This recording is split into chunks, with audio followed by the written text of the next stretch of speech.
সাহেবকে তার প্রধান অতিথির বক্তব্য রাখার জন্য সবিনয় অনুরোধ করছি।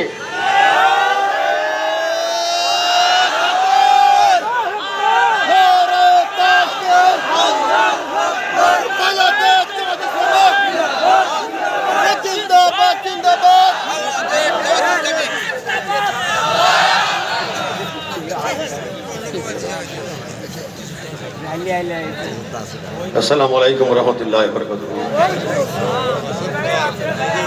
আলহামদুলিল্লাহি রাব্বিল আলামিন ওয়া সালাতু ওয়া সালামু আলা সাইয়্যিদিল মুরসালিন ওয়া আলা আলিহি ওয়া সাহবিহি আজমাইন। শেরপুর স্বাগতিক উপজেলা হিসেবে তাদের আহত আজকের এই জনসমাবেশের দোয়া মাহফিলে এই উপজেলায় এবং পার্শ্ববর্তী ধনুর উপজেলার ভাই বন্ধুদেরকে নিয়ে আজকের এই দোয়া মাহফিলের সম্মানিত সভাপতি, দুই উপজেলার নেতৃবৃন্দ, উপস্থিত আমাদের প্রিয় জাতির বিবেক হিসেবে সাংবাদিক বন্ধুগণ, বর্তমান সরকারের বিভিন্ন বিভাগের দায়িত্বরত গোয়েন্দা বিভাগের ভাই বন্ধুগণ সহ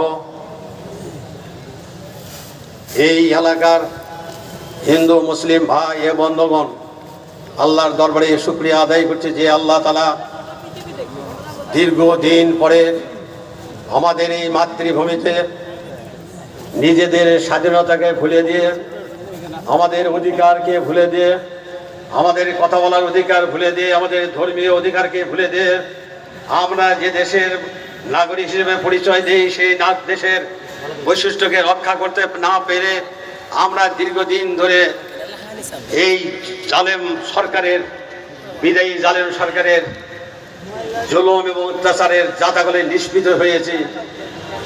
প্রিয় ভাইয়েরা, আপনাদের সকলের প্রচেষ্টার মাধ্যমে ফাঁসির কাস্টে হাসি মুখে মৃত্যুবরণ করে নিয়েছিলেন, যাদেরকে জুলুম করে হত্যা করা হয়েছে, যাদেরকে আজকে গুম করা হয়েছিল, যাদেরকে অবাঞ্ছিতভাবে যাদেরকে আহত করে চোখ বন্ধ করে দেওয়া হয়েছিল, যাদের পাকে গুলি করে দুই ভাগ করে দেওয়া হয়েছিল, যাদের পিঠের চামড়া তুলে নেওয়া হয়েছে, যাদের চক্ষু চলে গেছে, সুদীর্ঘ 13-14 সাল থেকে যা শুরু হয়েছে এর পরিসমাপ্তি ঘটেছে 5ই আগস্টের মাধ্যমে।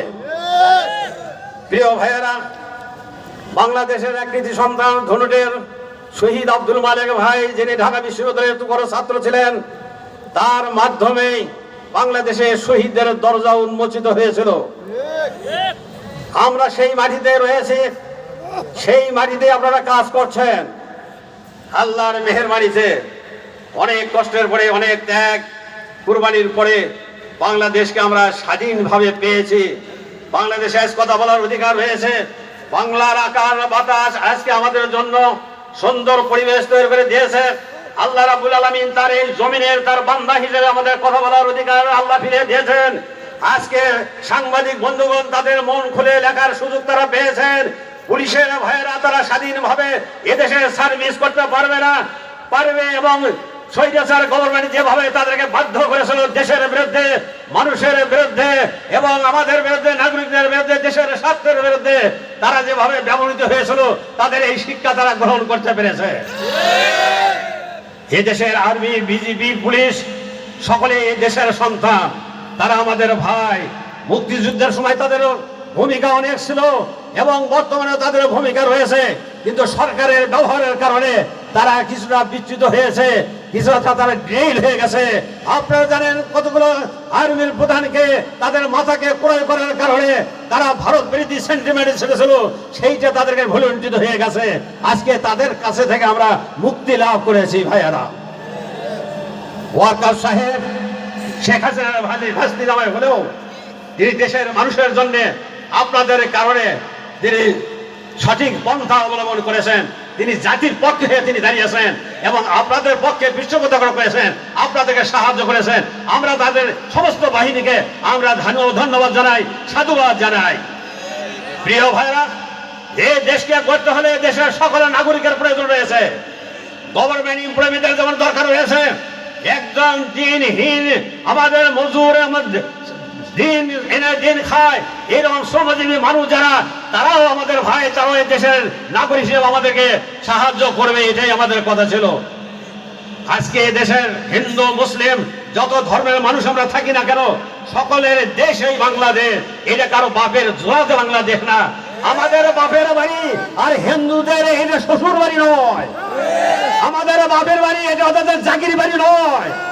যে দেশে আমার নারী পোতা, সে দেশে ওদেরও নারী পোতা রয়েছে।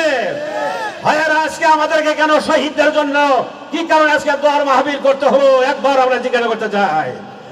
যারা শহীদ হয়েছে তারা আমাদের ভাই, আমাদের ভাইদের সঙ্গে হিন্দু ভাইদেরও অনেকের সন্তান সন্ততি অনেকে চলে গেছে। আমার জানার মধ্যে অনেকে আমি চিনি এবং আমি জেনেছি অনেকে আহত হয়েছে, অনেকে নিয়ে এসে দেখাইছে তার শরীরে কমপক্ষে 100টা গুলি আছে। এই গুলি তো একটা বের করেছে ছাত্র, সে স্কুলের ছাত্র, ভালো স্কুলের ছাত্র।